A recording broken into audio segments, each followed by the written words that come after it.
lakini wasahau kwamba Mungu huyo huyo anatumia watu ili kukubariki. Mungu anatumia watu ili wakutoe kwenye matatizo. Mungu anatumia watu ili wakuinue. Mungu anatumia watu ili wakushauri. Sasa kama umeweka akili kwamba watu ni wabaya, shetani ameshakuloga. WFM, faith that works. Haleluya. Amen. Mawazo yetu na akili yetu ipate kuwe hapa, tupate kusikia neno la Mungu, na neno nataka kutoka sio kwa ajili ya mtu fulani, ni kwa ajili yangu na yako. Haleluya. Amen. Tulipokea hiyo neno na tuangalie nini tunaweza kufanya kesho baadaye kupitia neno la Mungu tunapolipokea saa hii. Kwa hiyo bila kukawia, tutaenda kumkaribisha Papa Desire, niye mhubiri wetu wa siku ya leo. Tumkaribishe na furaha na kwa makofi.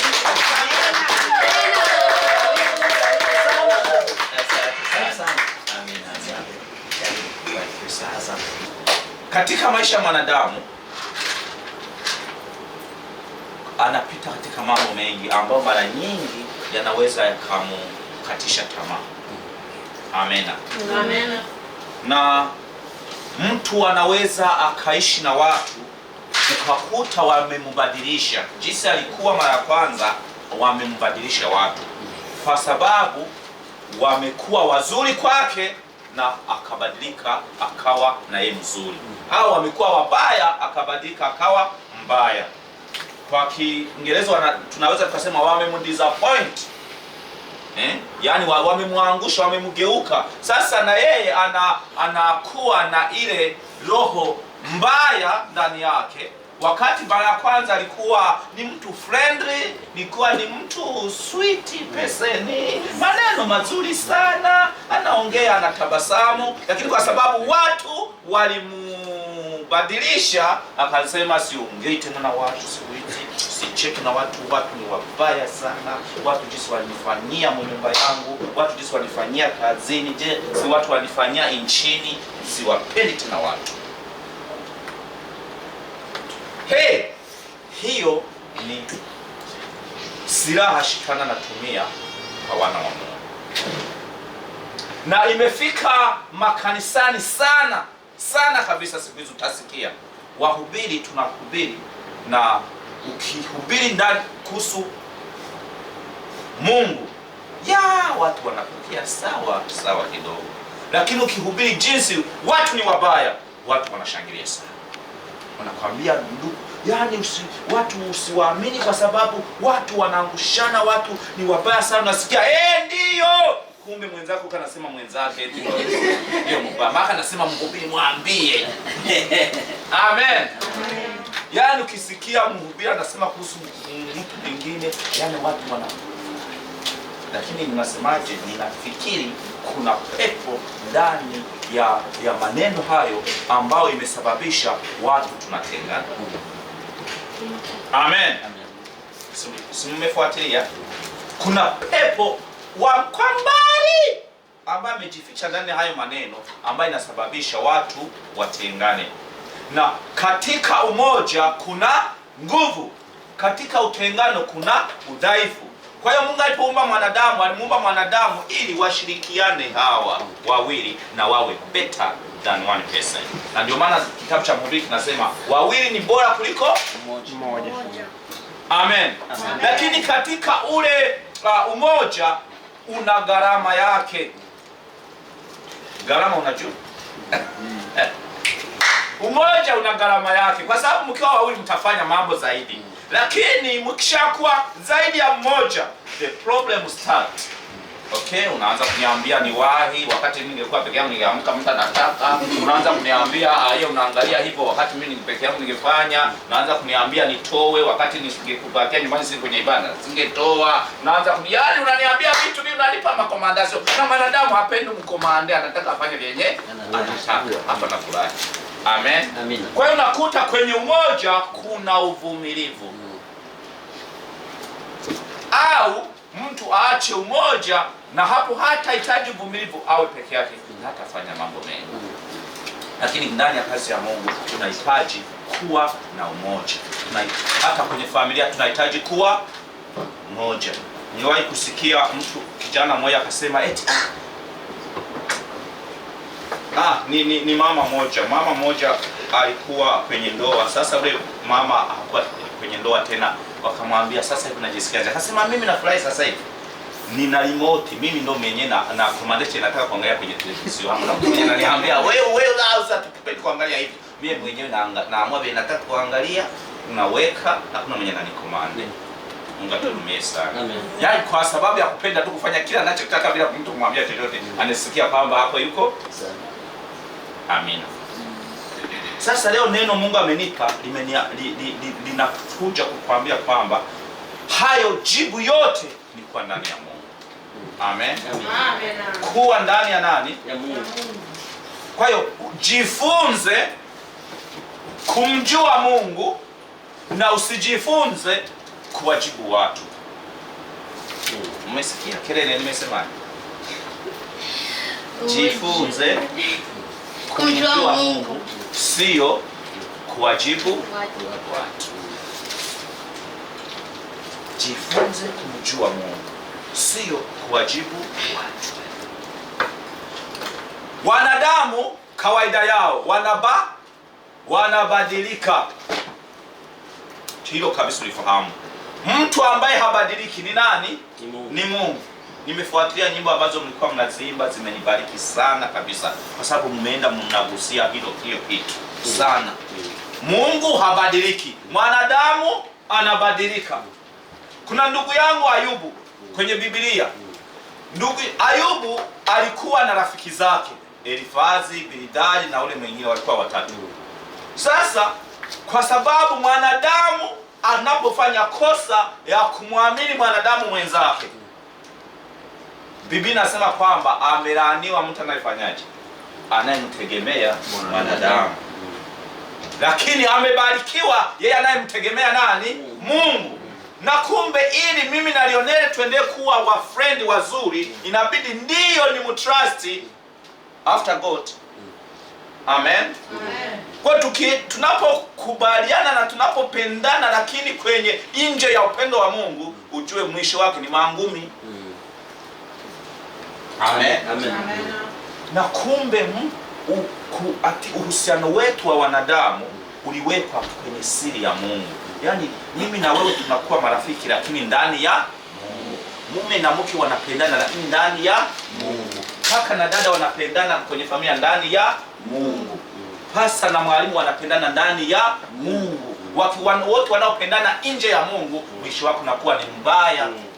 Na unapoumizwa, kuna muda mara nyingi ni vigumu sana kupona ile jeraha ya maumivu. Na ndio unakuta mtu hana furaha tena, unakuta mtu haamini watu tena, unakuta mtu hasogelei watu kwa sababu ameumia. Kwa hiyo nilikuwa nasema Ayubu alikuwa na rafiki zake hao watatu. Siku moja amejaribiwa na Mungu, marafiki zake ndio wa kwanza walikuwa kumkatisha tamaa.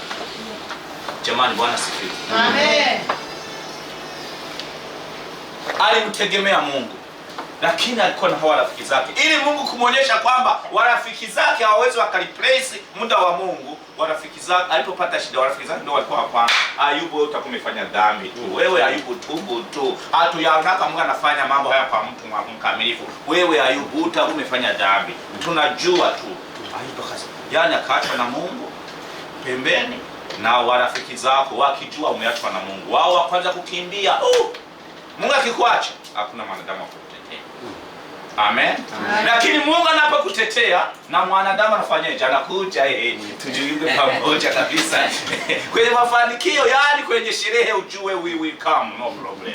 Kwenye problem amubize mzuri. Lakini kwenye sherehe available.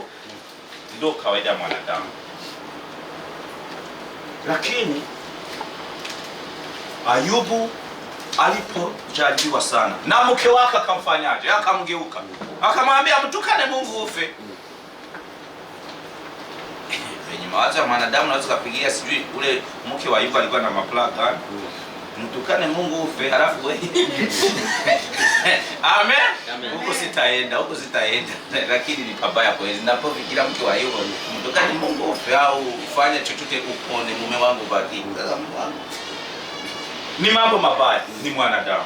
Amen. Amen. Siku moja Ayubu akafunuliwa, akasema kwamba ninajua mkombozi wangu anaishi. Kwenye Ayubu sura ile ya 19 tunaweza tukaanza kusoma kabisa kwenye maandiko, tuingie. Tasoma katika jina la Bwana. Ayubu 19 na mstari wake wa 15, 12 na 5. Nitasoma katika jina la Bwana. Ndio. Lakini mimi najua ya kuwa mteteaji wangu yu hai. Amina. Si imeishi? Endelea. Inaendelea. Endelea. Na ya kuwa hatimaye atasimama juu ya nchi. Amina. Mbarikiwe sana. Ayubu akajua kwamba wanadamu wanaweza wakabadilika, lakini ninajua kwamba mtetezi wangu anaishi. Amina. Na yeye atanitetea mimi, ataitetea nchi. Amina. Nimesemaje kwamba wanadamu wanaweza wakabadilika, lakini Mungu hatobadilika. Jifunze kumjua Mungu na sio kuwajibu watu. Ndio kichwa cha neno tunazungumza. Kwa hiyo Ayubu alijua kwamba pamoja na kwamba rafiki zake wamemgeuka, yeye hatajifunza kuwajibu ndugu rafiki zake, lakini itajifunza kwenda kwa Mungu na kujua kwamba ninajua kwamba mtetezi wangu yupo na atanipigania. Amina. Mwanadamu amefika sehemu ambapo amegawanya watu. Anasema kwamba ule ni shetani, ule ni Mungu. Au ukimtendea mambo mazuri wewe ni Mungu, ukimtendea mambo mabaya wewe ni nani? Ni shetani. Lakini lazima tufahamu kwamba mwanadamu ameumbwa na asili hizi mbili. Umesikia ndugu yangu kelele? Nimempendelea kweli sikia leo. Mtu ameumbwa na asili hizi mbili. Kuna Papa Frank Mungu na kuna Papa Frank Shetani. Nyie mnataka kuona Papa Frank Mungu, si ndio? Endeleeni kuniombea sasa. Sababu mtaki kuona Papa Frank Shetani. Amen. Na Debora Shetani sitaki kumuona, nataka kuona Debora Mungu. Yaani kuna ile nafsi ya Mungu iliyoko ndani ya mtu. Leo anaweza kawa anatenda kitu kizuri, lakini kesho anapitiwa anatenda kitu kibaya. Sasa watu tumekuwa wazuri sana katika kusema yes it's good, na akikosea tunasema no is shetani kabisa. Nasikia vijana wengine akienda kuoa nakwambiaga mimi mke wangu ni malkia, ni malaika, angel. Unaenda play demo unakuwa mke shetani kabisa. Sasa nasema ulioa malaika ana mdemo anakuwa shetani, hayo tu. Tunasikia hiyo ni gap kubwa from malaika to shetani. Amen. Kwa sababu watu wamedanganyika, hawakujifunza Mungu, wamejifunza watu. Ameona kutabasamu kwake, ameona kucheka kwake, na midawe akasema hiyo ni malaika. Hapana, bado ni mwanadamu. Na mwanadamu kwa asili yake ana mapungufu yake. Kabisa. Mwanadamu ana mapungufu yake. Kwa sababu gani Mungu abakie kuwa ni Mungu? Ndio maana ameachia Papa Frank, I can be good not all the time. Mungu yeye ni Mungu mwema siku zote, na shetani ni mbaya siku zote. Kwa hiyo lazima ufahamu, je, leo Papa Frank anapoongea yuko ndani ya Mungu na uambatane na huyo mtu. Na siku kesho ukiona kwamba anabadilika, lazima kama umejifunza Mungu unajua tabia sio ya Mungu. Naelewana?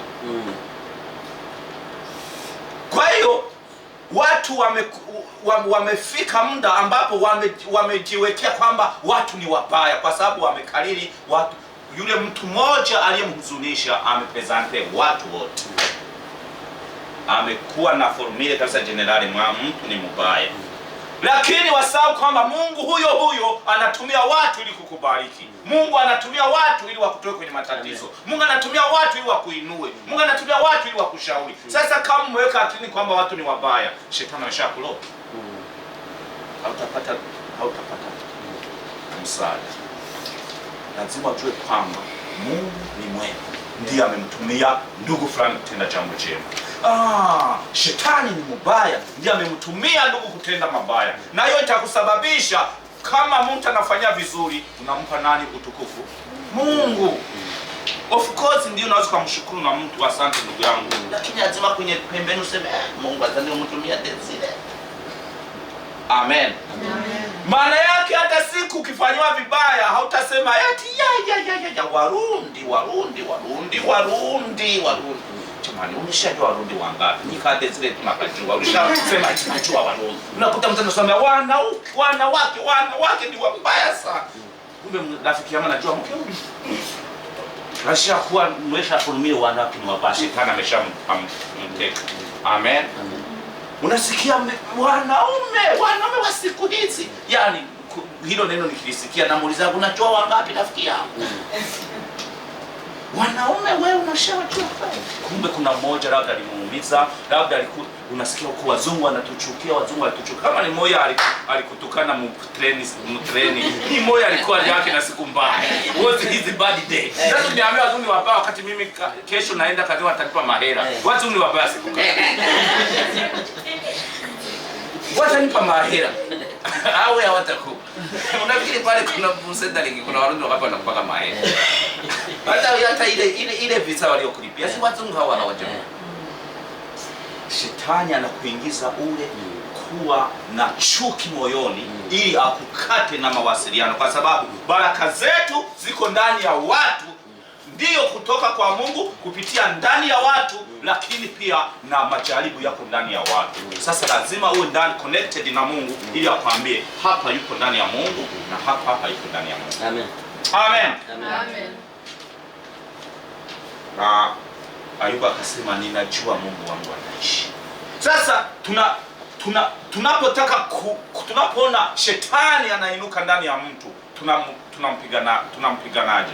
Tunampigaje? Tunasoma kwenye Yakobo sura ya 4 mstari wa 7.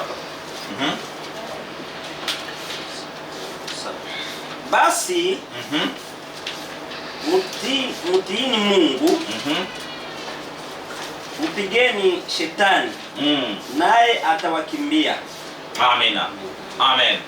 Kumbe tunajifunza kwamba watu wanataka kumpiganisha shetani, lakini baada ya kumpiganisha shetani watu wanaenda kupigana na watu. Naona watu leo wanatafuta kwanza hiyo pesa. Naona hiyo Friday itakuwa moto. Amen. Kwa hiyo watu wanatafuta kumpinga shetani, lakini wanapinga watu. Ni tofauti. Mtu sio shetani na shetani sio mtu. Amen. Amen. Lazima tutofautishe. Na anayetusaidia kutofautisha, usiende kujifunza shetani. Usiende kujifunza mwanadamu hata mumaliza. Jifunze Mungu. Kaa ndani ya Mungu. Grow, ukue ndani ya Mungu. Mungu atakuonyesha hizi ni mbinu za shetani. Mungu atakuonyesha huyu mwanadamu yuko ndani ya mapenzi ya Mungu. Huyu ni mtu wa kuandamana naye, huyu ni rafiki mzuri, huyu ni rafiki mbaya. Mungu atakuonyesha. We need God to reveal that to us. Tunahitaji Mungu kutufunulia hayo. Bila Mungu hatuwezi tukafahamu. Sasa Yakobo anasema kwamba mnapohitaji kumpinga shetani, kitu cha kwanza mtafanya, utasikia watu wa Kristo wengi wanasema kwamba mpingeni shetani naye atawakimbia. Simeshasikia maneno, lakini hawasemaji ile inayoanza. Ya kwanza inayoanza kwamba nyenyekeeni chini ya mkono wa Mungu. Mkishanyenyekea chini ya mkono wa Mungu na Mungu awapishe nguvu, mtampinga shetani na atafanyaje? Atakimbia. Kumbe lazima kwanza tuwe pamoja na Mungu. Tujifunganie pamoja na Mungu. Mungu atufundishe. Yaani hata kama nitakuwa rafiki wangu mbaya, shetani yuko anamtumia, nitampinga rafiki yangu au shetani? Shetani ndani ya rafiki yangu ili atoke huyo shetani aliyeko ndani ya rafiki yangu mzuri, lakini ambaye amevamiwa na shetani. Umeelewa? Rafiki yako mzuri ambaye amevamiwa na shetani, unapopinga usipinge rafiki yako, pinga shetani naye atakimbia. Alafu tabaki na rafiki yako mzuri. Amen. Amen. Tutasoma verse nyingine tena. Yohana wa kwanza sura ya 3 mstari wa 8. Yohana wa kwanza sura ya 3 mstari wa 8. Naweza nikasoma hapo, nimefika. Lakini atendaye dhambi ni wa nani? Ni wa Ibilisi. maana Ibilisi ametenda dhambi tangu mwanzo, lakini mwana wa Mungu alikuja duniani kuiharibu kazi ya Ibilisi. Amen. Sijui kama umeona hiki kitu. Atendaye dhambi ni mwana wa Shetani, lakini Yesu amekuja ili kuiharibu. Amekuja kuharibu mtu? Amekuja kuharibu kazi ya Shetani. Maana yake mimi naweza nikawa mwana wa Mungu, lakini kama ninatenda dhambi tayari mimi ni mtumishi wa Shetani. Lakini Mungu anapokuja anaiharibu kazi ya Shetani ndani yangu, inabaki mimi mzuri. Sasa watu wameshindwa kutofautisha kati ya kazi ya Shetani ndani ya mtu na mtu wa Shetani. Wameshindwa. Na tumejikuta kwamba hatuna marafiki. Tumejikuta kwamba hatuwezi kuamini mtu yeyote kwa business yoyote. Hatuwezi tukaamini mtu kufanya biashara naye. Hatuwezi tukaamini mtu kuwa na uhusiano tena naye, kwa sababu tunajua watu ni wabaya. Neno kama nimetuletea neno nzuri siku ya leo kusaidia ni kujua kwamba siri ya mafanikio yako Mungu ameweka ndani ya watu, lakini ni watu walioko ndani ya Mungu. Na hao watu ni Mungu atakuonyesha the right people. Amen. Tatizo ambalo limetokea pia katika watu ni ambao limewakosesha kuwa na, kwa Kiingereza tunaita trust, ile kuamini watu. Unajua if you lose the trust, it's very hard to get it back. Kama disappoint mtu hakuamini tena, ni mara chache sana kukuamini tena. Kwa sababu gani? Yule mtu anaumia muda wote, anakuwa anajua atarudia. Ndio wengine wamesema kwamba forgive but don't forget. Forgive but don't forget. Lakini Mungu anasema nitasahau dhambi zenu zote. Na sisi tunaambiwa tunaposamehe ndivyo Mungu anavyotusamehe. Wanadamu tuwasamehe ila tusisahau. Ila Mungu tumwambie Mungu tusamehe na usahau. Mungu anasema huyu mtu kanafanya teatro. Wewe ninyi ni wanawasamehe na kusahau. Ninyi msameheane lakini ujilinde na huyo mtu. Ndiyo, ni hekima nzuri, lakini imesababisha watu tumekosa trust. Na trust, na mtu anapoumia jeraha kidonda cha kukosa trust. Bwana, hata uje ni pastor gani? Tuache na kama mwalimu. Yaani uende na pastor na mke wake na watoto wake kumshauri huyo mtu. Anakuambia mimi mambo ya kanisani, mimi sitaki mambo ya makanisa. Mambo ya nimeyachoka. Jinsi tulipigana mle mkanisa msitaki. Maki ule mtu trust tena ya kazi ya Mungu imekwisha. Huyo mtu ni Mungu mwenyewe kushuka. Nasemaga ni mama aliye na mtoto hajawahi kujua mwanaume huyo ndiye atamshauri mtu na habikuwa. Amen. Sababu watu wamewahi kutrust watu. Kwa mfano watu majeraha mengi, mtu nasikia ati ule pastor mimi namwamini, nipe pastor, nakuomba hela, unampa, asi ni pastor, utanirudishia. Hapa kuna wengine tuna majeraha, pastor walitibia hela. Amen. Sasa ile hela sikurudishie kama ni pastor. Yani pastor wote ni yani bamwizi. Unaenda kule Master ni bamwizi, unaenda Rodoga ni bamwizi, na Burundi bamwizi, Belgique bamwizi, Canada pastor ni bamwizi. Kumbe pastor moja alikuibia. Amen. Shetani akishakubana hapo, amemaliza. Yaani wewe hata kwenye watu ambao anatafuta shetani anakuacha. Anajua utakuwa wewe mwenyewe unajua kwa pastor wa mwezi taenda kanisa ya wapi. Sinasubiri moto. Unaenda unajua mimi unaenda moto unasema mimi bapate ndo walisababisha nisiende mbinguni, hakuna kujitetea. Hautapeleka mtu. Kwa sababu gani? Watu wameamini watu baada ya kumwamini. Kama nimemwamini Mungu, ananiongoza, nimempa pastor fulani au mtumishi fulani, nimemwamini kwamba ni mtumishi wa Mungu.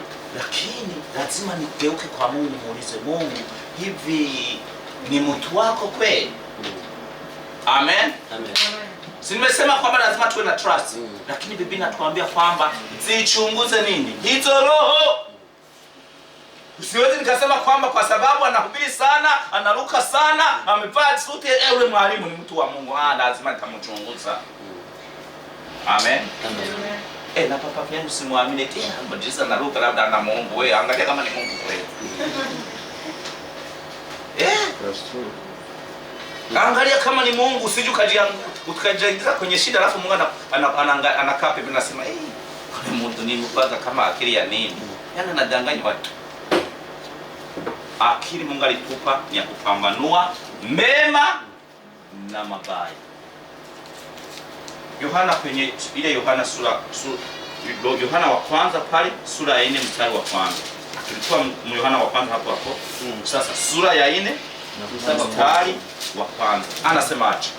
Nitasoma katika jina la Bwana. Amina.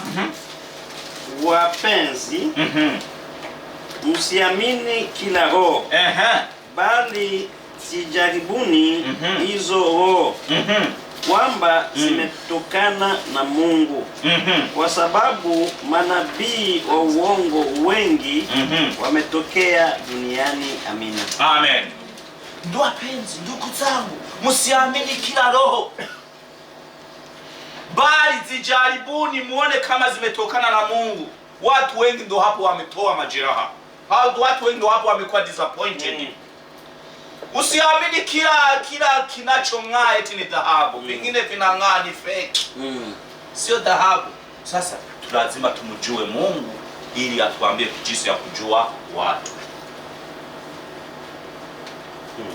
Kumjua Mungu ndio siri itakayotuepusha na majeraha ya kuwa disappointed na watu. Itatuepusha na majeraha ya kuibiwa na watu. Itatuepusha na majeraha ya kuwachukia watu wote ya generali. Itatuepusha na hicho kitu. Sasa tusiwe tunafika makanisani tunasema kwamba jamani watu ni wabaya, mtu nasikia anashangilia ni wabaya sana. Sasa mbona ndo atakupeleka nyumbani na gari hiyo mtu sasa? Nafikiri nimeshaona Mungu na drive. Leo nimeona gari amekuja na gari huyo na license kake kapya. Sasa ukiniambia eti vijana ni watu wabaya, sasa nani ataniendesha wakati ule ni kijana? Mimi nichukie kijana? Lazima nimuulize Mungu, kuna Mungu ndani ya huyo kijana? Kuna vijana wazuri. Hawezi kuchukua generali wasichana wote wa huku ni maraya. Wewe una wazimu.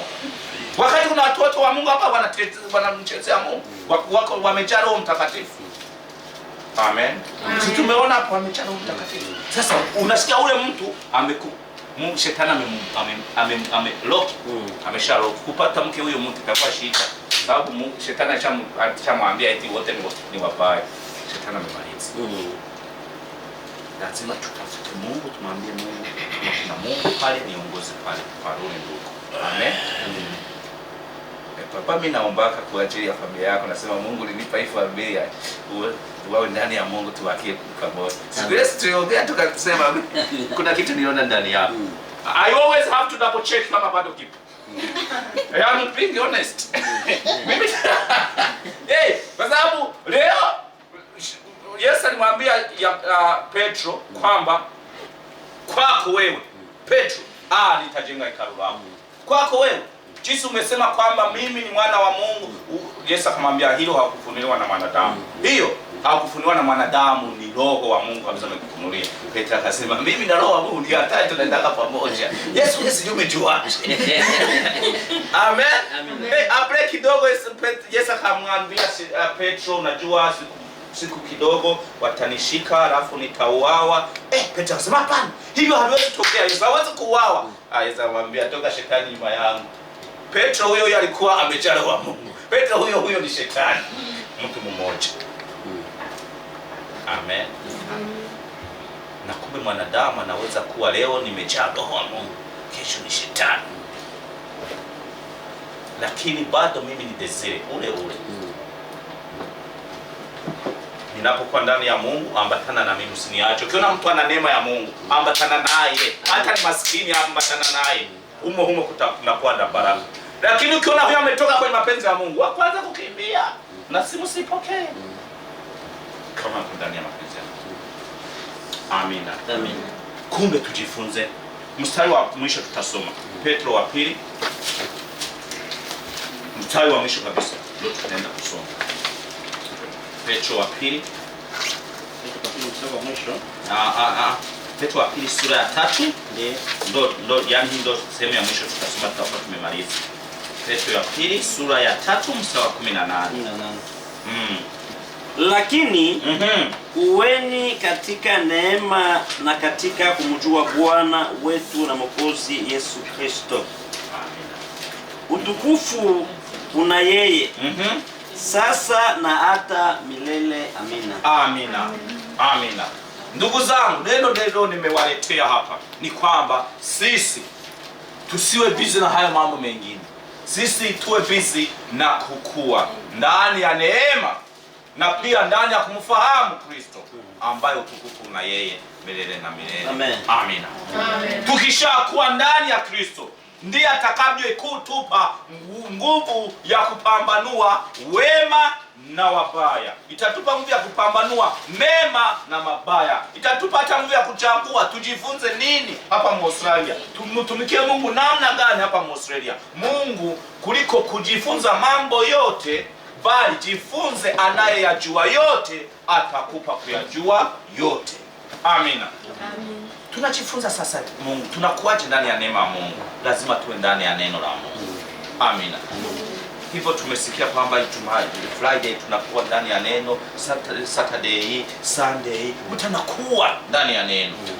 Hakuna mtoto anayekuwa bila kula, hayupo. Lazima mtoto ale ndio akue. Haweza akarara sana eti ndio atakuwa. Hapana. Wananiambia eti kilala ndio unakuaga usiku. Mimi nalalaga muda mrefu lakini bado sinaona tena. Lazima ule ndio unakuwa. Amina. Na Mkristo lazima ale neno la Mungu ndio anapokuwa. Lazima mtu ili sababu tunataka kumjua Mungu, kumjua mtu ni lazima uspend time naye. Amina. Hivi hawezi mkaniambia kwamba leo simesema wangapi wanachufahamu Papa Desire. Nimesikia kuna mtu ameniombea baraka. Ule Pastor Tubi. Pastor Tubi yuko wapi? Amina. Amina. Pastor Tubi amesema namfahamu Desire. Tumespend time. Hawezi kuniambia namfahamu mtu ambaye hajaspendi muda naye. Na Mungu hawezi kusema nitamfahamu Mungu kupitia kusoma vitabu tu. Lazima spend time with God. Ndipo unavyofahamu Mungu. Kuishi ndani ya maombi pamoja na Mungu. Spend even yourself, yani muda wako wewe na Mungu. Ujifunze Mungu, niambie Mungu, niambie unataka niwe nani ndani ya maisha yanayokuja. Alafu Mungu niongoze. Amina. Kwa hiyo tunajua kupitia neno lake, lakini pia ndani ya maombi. Pia kitu kingine kinatusaidia kumfahamu Mungu, kuishi na watu wake. Watu wake. Najua mimi mara nyingi sikuagi sana na pastor. Lakini napokuwa na Lionel, unaweza mkafikiri siko nyumbani kwenu, niko indirectement. Indirectement niko nyumbani kwenu.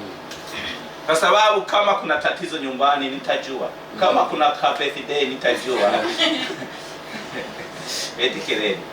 Kama umekuwa na double birthday nitajua. Hata kama sipo. Kwa sababu kumbe kumjua Mungu ni kuspendi hivi na watumishi wa Mungu. Hivi tunaspendi muda hivi kama hivi tumebarikiwa sana siku ya leo. Yaani kwa ile nyimbo tulikuwa tunaimba asubuhi nimebarikiwa sana, nimetiwa nguvu. Nimespend time na watu wa Mungu. That's when hivyo ndivyo kujua Mungu. Kama mtu ambaye ameshinda kwake leo amejua Mungu wa wapi. Hapi. Tumika naye kazi. Ukitaka kujua mtu tumika naye. Ya Lionel aliwahi kunivisit siku moja, nikamwambia tutumike pamoja, tukatumika TV, tukatengeneza TV. Siku moja sasa niko nakaa pale kwenye kiti, yeye Lionel akaja. Mimi nilikuwa natengeneza TV, nikaa chini na itengeneza. Yeye akaja kiti kiko hapa, nikaona nakaa chini. Nikamwambia Lionel, sawa. Haya tunakaa chini. Nikamuuliza mie desturi yetu mwenye nyumba huko amekaa chini, wewe mgeni hawezi kupita kaa kwenye kiti. Nikamjua. Amen. Umatumika na mtu namjua. Tumika na watu wa Mungu tajua Mungu. Amen. Amen. Nikafahamu. Lazima tukae ndani ya Mungu. Lazima tuwe ndani ya maombi. Lazima tuwe ndani ya neno la Mungu. Na Mungu atatusaidia kumjua. Na tukishamjua na malizia, tukishamjua Mungu atatuepusha na yale majeraha yote ya kuwachukia wanadamu. Maana tunajua kwamba sio wao, ni shetani. Na kumbe kama ni shetani, mimi sitaki kumpinga Lionel, nataka kupinga shetani ambaye anaweza kawa amemtumia. Amina. Amina. Utakuta mtu mwingine yani akishachukia mtu tuseme hata makanisani vinakuwa.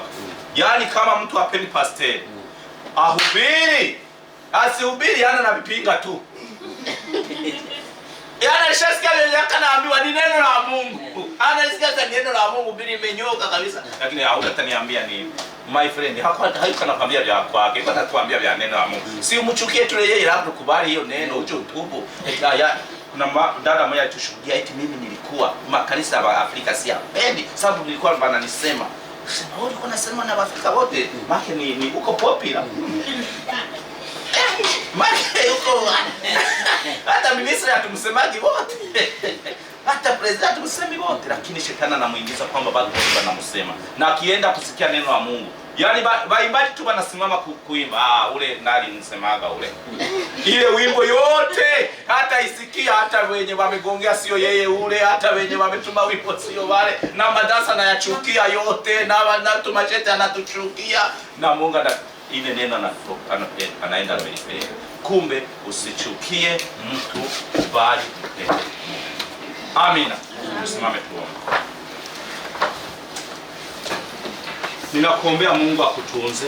Ninakuombea Mungu akupe furaha ndani ya maisha yako, ili usiwe mtu wa kuchukia watu, lakini uwe mtu wa kupambana na Mungu. Uwe mtu wa kuweza kumpinga shetani. Kama mtaweza tuletea wimbo moja, tutaenda kuomba na tutakumaliza. Jina lako ni jema. Ukienda kuimba huu wimbo, ujipeleze ndani ya maisha yako. Ukikuta kuna sehemu na utaka kuomba msamaha, basi jipeleze Mungu. Jina lako ni Jehova. Jina lako ni Jehova. Jina lako ni Jehova. Jina lako ni Jehova. Jina lako ni Jehova. Jina lako ni Jehova. Jina lako ni Jehova. Jina lako ni Jehova. Wenye nguvu katika vita. Jina lako ni Jehova. Haleluya. Mwenye nguvu. Wenye nguvu Tutamkaribisha Msibeli akashuhudia katika vita. Jina lako ni Jehova.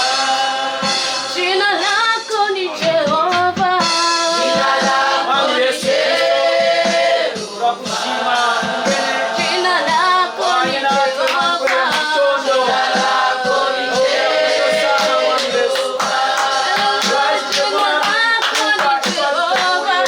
Jina lako ni Jehova. Jina lako ni Jehova. Bwana wangu Yesu. Jina lako ni Jehova.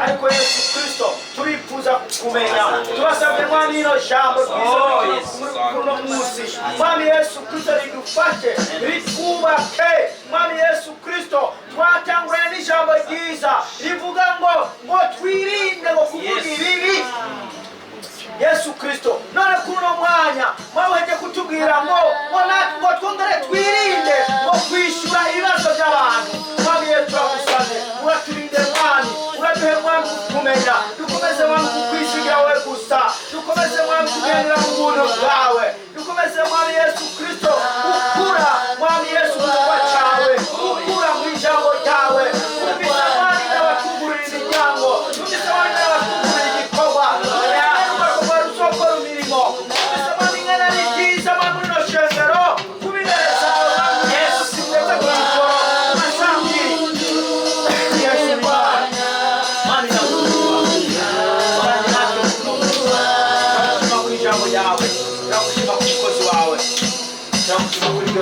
chake.